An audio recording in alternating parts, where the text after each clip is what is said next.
அனைவருக்கும் வினோத்பரமையின் பணிவான வணக்கங்கள். வயசாகிட்டாக்க நிதானம் வந்துட்டு இழந்துருவாங்க அப்படின்னு சொல்லுவாங்க.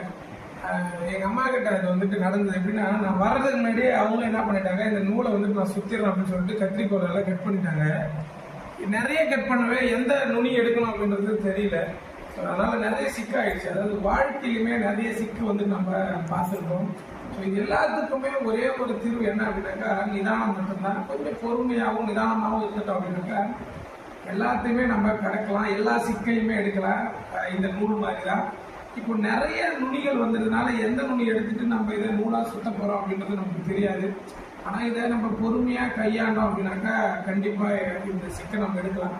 ஸோ உங்களுடைய வாழ்க்கையிலையும் நிறைய சிக்கல்கள் இருக்கலாம், இடர்பாடுகள் இருக்கலாம், இது வேணாலும் இருக்கலாம். ஸோ அதை நிவர்த்தி பண்ணணும் அப்படின்னா கொஞ்சம் நிதானமாக இருங்க. கண்டிப்பாக வாழ்க்கையில் வெற்றி பெறலாம். வாழ்க்கை யோகம் யோகம் நடக்கும். அடுத்த பதிவில் கண்டிப்பாக